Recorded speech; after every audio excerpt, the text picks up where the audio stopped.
What's up, everybody? This is your boy Uber Hikari, aka the Nerd Nigga, here to bring you another video with no frills, just the analysis. And today I'm here to bring you the Season 5, Episode 3 review of Breaking Bad entitled Hazard Pay. Now, first, before I get into this episode review, I know a lot of you are probably wondering, hey, Uber Hikari, where have you been, man? What's happening? What happened to you? And basically, life happened. When life happens, that always takes priority over YouTube. Even though YouTube is a hobby that I enjoy immensely, life happened, so I had to deal with that first.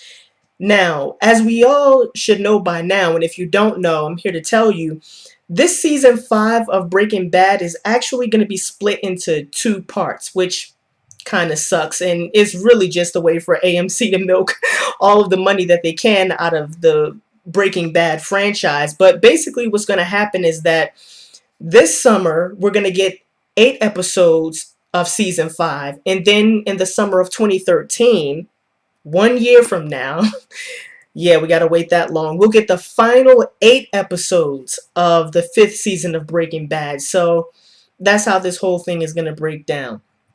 So first I want to give you my just initial impressions of the first couple of episodes, since I didn't get a chance to review episode 1 and 2 of this season, and then get into more of the summary and analysis of this episode entitled Hazard Pay. So my first impressions of the first couple of episodes of season 5 of Breaking Bad. I'm really loving the pacing. I have to say that the pacing is just spot on in terms of both plot and characterization. And yes, characterization has its own sort of pacing as well. So we pick up right where we left off. I mean, they're really, picking it up right where they left off. They haven't missed a beat. Walt has thrown the cops off of his trail, or at least at this point, it looks like he's been successful in throwing them off his tail.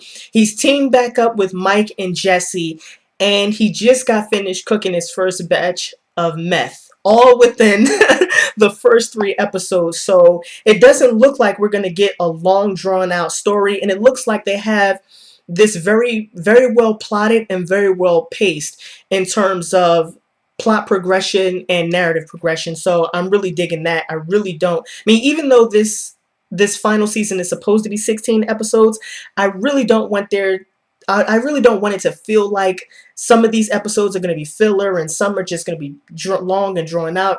Really want them to keep the action moving forward, and that's what they've done in these first couple of episodes.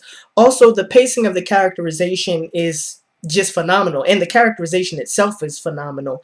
I mean, what we're seeing is a sort of continuation of the transformation that Walt has been going through, especially since around the middle of season 4, in which culminated in him poisoning the kid in the season finale of last season. And what we see is just this continued transformation of Walt into a less sympathetic character and into more and more of somebody who I would say has narcissistic personality disorder, very manipulative, self-destructive, and a lot of people have even begin to refer to Walt as a sort of villain of Breaking Bad, and not too far off in terms of that. They're really not too far off in terms of that. And also with the first couple of episodes, it seems like we're focusing, at least in terms of characterization, more on Walter rather than Jesse. And this is really played out in this episode as well through some visual cues that we get that give us some more insight into the transformation of Walt's character, as well as some just low down dirty ish that Walt did to Skyler in this episode. So now let me just get into the summary and analysis of this episode specifically. So it starts off with Mike visiting all of his fellow cronies in jail. And basically what this boils down to is Mike needs money, and he needs money bad. The feds are following Gustavo's, or Gus rather. Well, his name is he's known as Gus or Gustavus, whatever. The feds are following Gus's money trail. So everybody who's been associated with Gus, either through the laundromat or through the chain of chicken restaurants, they're getting their money basically RICO'd by the feds. So Mike needs money, and he needs the money to give these people who are his fellow cronies a financial security blanket, because they were in on this operation and they need to be taken care of. And second, and maybe even more importantly, he needs to get them this money so that they don't start flipping, so that they don't turn state's evidence and give him up and give up everybody else in the operation who was with Gus. So as a result, Mike sees that the only way to get the money that he needs in order to stop these people from flipping, and in order to provide them with some sense of financial security, is to team up with Walter and Jesse again, which is something he really doesn't want to do. And I think it was either in this episode or the previous episode where he talked about Walter being, fire, and eventually he'll get burned, or some metaphor he used like that. And I think it's probably going to turn out to be true at some point. That's just my initial speculation. I don't think, well, I don't think most of us think that this is going to end well for Walter in any sort of way. And yeah, I'm no different. So this episode focused on two things. The first was laying the groundwork for the partnership between Walter and Jesse and Mike. And basically the partnership works like this. Walter and Jesse are responsible for cooking up the meth, and Mike is responsible for all of the business side of the operations, the money management, the distribution, everything business related goes through Mike. The second part of this episode deals with Walter, Jesse, and Mike, and also Saul, because he's in on the mix as well, trying to find a suitable place for them to cook meth. And so they go around looking at different buildings and facilities, and they can't find one. So at the end of all of this, Walter has this great idea that they'll decide to cook inside of houses that are being bombed for bug infestations. And so the arrangement that Saul sets up with between Walter, Jesse, and Mike, and a sort of bug infestation team is this. So you know how when a house is infested with termites or roaches or whatever sort of bug infestation, you'll have the guys come in, they'll set up a tent around the house, they'll go into the house and they'll bomb it to get rid of all the bugs. And while they're doing this, no one can, basically the house is uninhabitable. So Walter has this idea where they'll team up with a bug infestation team or some guys, but they'll set up the tent on the house so that no one suspects anything, so that it'll just appear as if the house is being bombed for a bug infestation. They'll go in, cook, and they'll bring their equipment in, they'll cook the batch of meth, they'll shut down their operations, they'll move out, the bug infestation guys will come in, bomb the house, and they'll go on about their business. And on the face of it, this seems very, very intelligent, because it's a mobile cooking method, basically. And this is sort of reminiscent of what we had in season 1, where they were cooking inside that trailer. And the reason why it's so intelligent is because they're constantly changing places. They're constantly going to different houses that have to be bombed, and so it'll be much harder for the authorities to sort of pinpoint the location of their meth laboratory and their operations. And so that was basically the two primary parts which this episode was concerned about. Now, another part, not really a part, but more about Walter's characterization. Well, another part of this episode was just about Walter's continued transformation as a character, and about how he's becoming more conniving, more manipulative, and more self-destructive. And this gets played out in several scenes throughout this episode. So one of the first scenes where we see this is in the cooking scene. So what happens is, after this arrangement has been set up by Saul between Walter, Mike, and Jesse and a bug infestation team, Walter and Jesse have gone into a house that's scheduled to be bombed. They've set up their operations and they're right about to start cooking their meth. And so they're inside the house, and there's a shot of them with all of their meth equipment, lab equipment set up so that they can begin cooking. And then there's also a shot of a family portrait. And obviously, the symbolism here is that Walter and Jesse just have a complete and total disregard for the people around them. And it's not just their family members, it's even strangers. I mean, there's a certain level of decency that you should have for other people, even if you don't know them. And it seems like most of us are capable of seeing what sort of morality you should display towards other people, even if they're strangers. But it seems like Walter and Jesse, and particularly Walter, is just, because we already know that about Jesse, but now Walter as well. I mean, after he bombed a hospital, poisoned a kid, now he's inside of this family's house and just has a complete disregard for their safety. And that's what the family portrait is supposed to symbolize.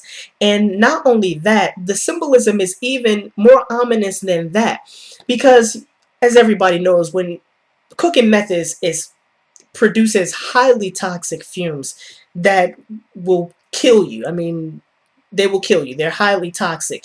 And so as Jesse and Walter are cooking and they're producing all of these fumes inside the house, they have to ventilate it. They have to send the fumes somewhere.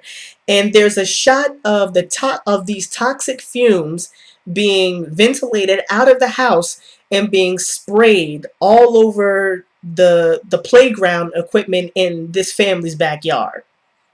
And so we're like, damn, damn. He's poisoning kids. I mean, he's continuing this. I mean, not just that he poisoned Brock directly, but now even indirectly, he might be, poisoning kids even now. And so there's this creeping metaphor of poison that's being brought into close connection with Walter's characterization. And it's a very interesting metaphor, because we know that what spurred this whole chain of events was Walter finding out that he's got cancer and that he's, got a very short amount of time left on this earth, and so he has to get all of his affairs in order.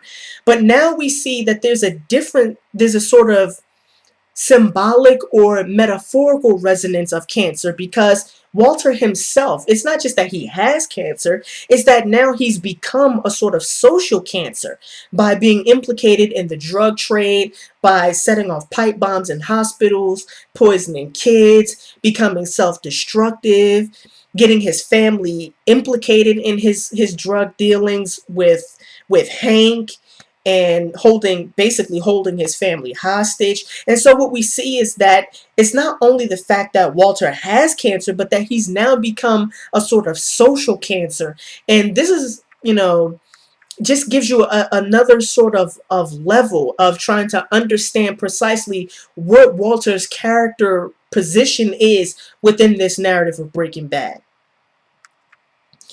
And another scene that we see in this episode is when Walter is talking to Jesse. And Walter's talking to Jesse about Jesse's family. Got to put that in quotations because it's not really his family. So Jesse is kind of playing house with this girl. I believe her name is Andrea, and her son Brock. And so Walter and Jesse are talking about Jesse's family, and Walter says, "Have you told Andrea about what it is that you do?" And Jesse's like, well, she kind of has some suspicions. She's not stupid. She kind of knows what I'm doing, but not really. And she's, not really asking me what's going on. And Walter is like, well, if you're thinking about starting a family with her and thinking about spending the rest of your life with her, you can't keep secrets from her.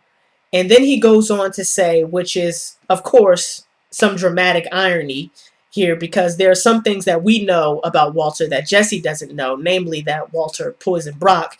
And Walter says to Jesse, secrets create barriers between people. Wow. And what we see here is Walter becoming more and more manipulative. And now he's trying to drive a wedge between Jesse and Andrea to make it easier for him to control Jesse and to make him more pliable, basically, to get him to do what he wants him to do. And it actually works, because later on we find out that Jesse, in fact, breaks up with Andrea. And then there's another scene. So again, it's just very, very good pacing and very, very good plotting on the part of the writers, the way they're just laying out step by step the transformation of Walter's character in this episode. And it's just very, very good writing. Then there's another scene here with Skylar and Marie and Walter. Well, Walter is not really in that scene, but basically what happens is that, and just to talk about Skylar for a little bit before I talk about this scene, it's clear from the first couple of episodes that Skylar is scared of Walter, that she doesn't want to be with him, she doesn't trust him, that she understands how dangerous he is, because she knows that he set off that pipe bomb inside, excuse me, that hospital or nursing home.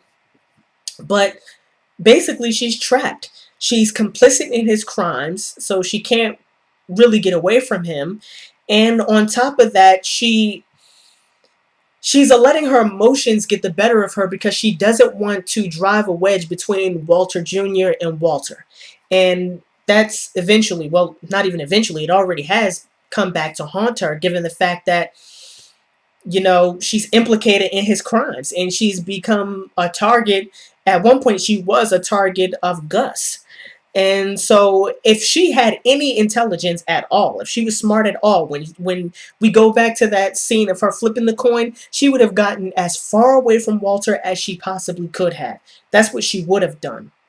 Especially given the fact that they have a, how old is their daughter? Like 1 or 2 or a couple of months, or however old she is.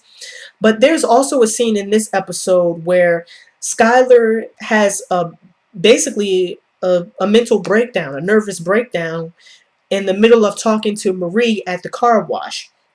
And so Marie brings Skylar home, and Walt shows up.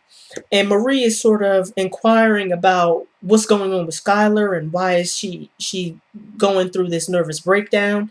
And the way Walt explains it to Marie is this way.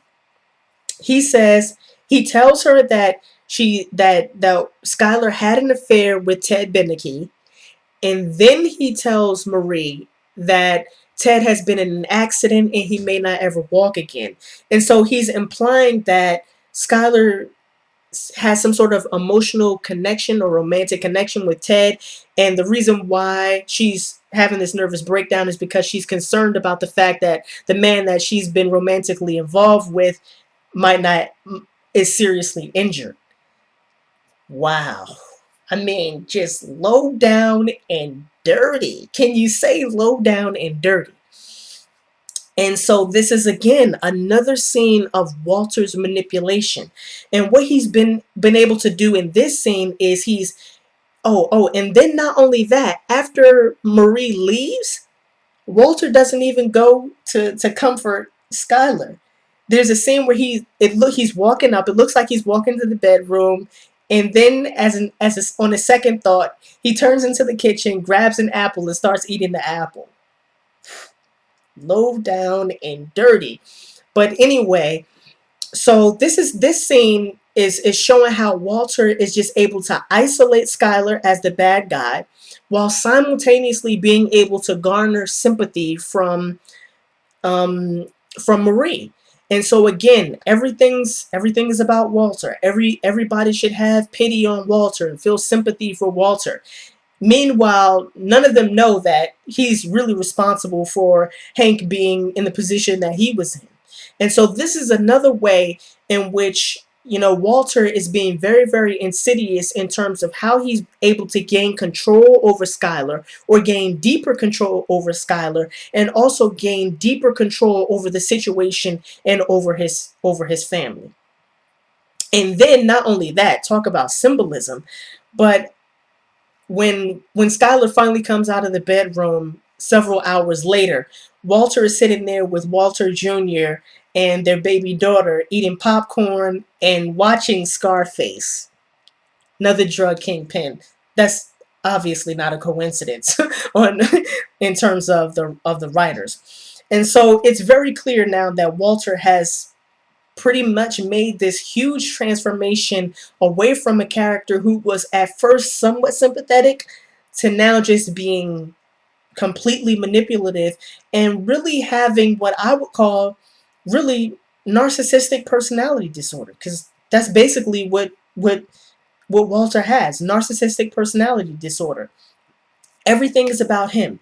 Everything is about his vanity, about his pride, about what he wants, about him having control over other people, and about him being more intelligent than everybody else, and him manipulating everybody else. And we see this come through very clearly in the fact that he also has this sort of inferiority complex going on. He has this sort of Doctor Doom complex where he believes that he's the most intelligent person in the world, and he has to constantly flatter himself by proving that he's the most intelligent person in the world.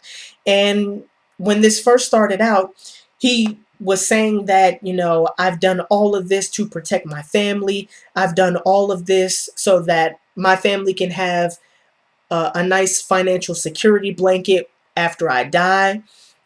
And we see that's not true.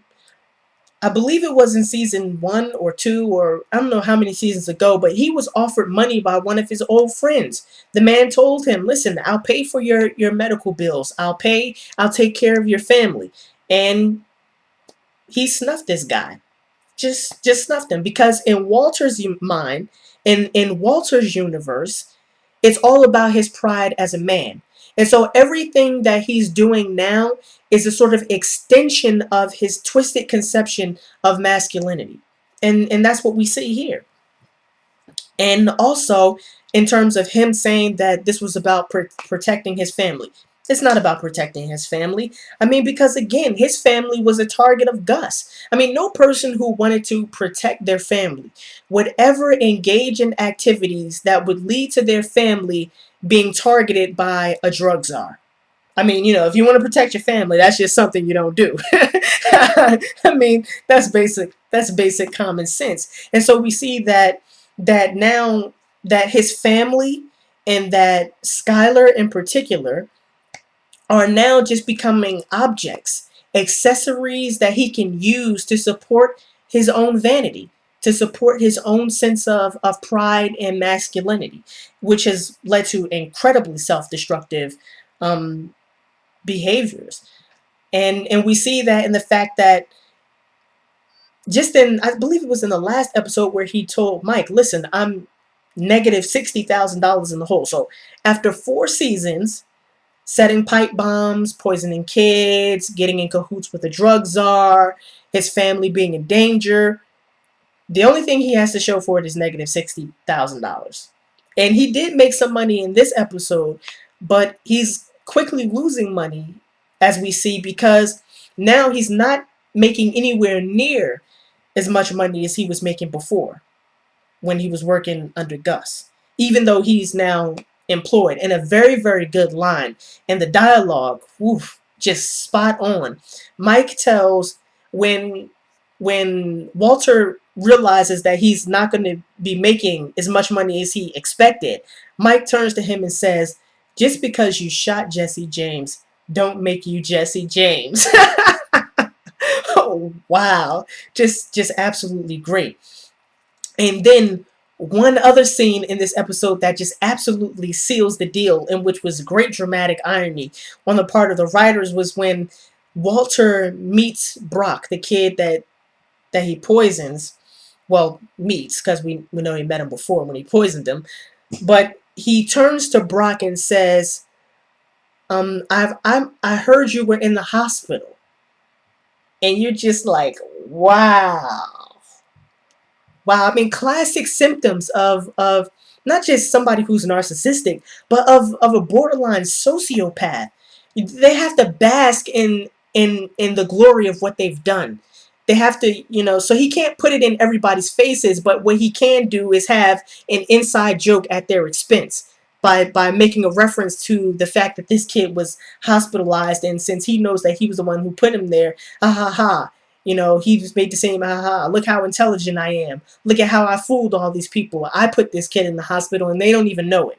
So he has this sort of mysterious villain complex going on as well. So very good episode, very good writing in terms of the pacing, both in terms of the plot and in terms of Walter's characterization. And I'm looking forward to the next episode. Can't wait. So this was your boy Uber Hikari, aka the Nerd Nigga. Just brought you another video with no frills, just the analysis. Peace and have a blessed day.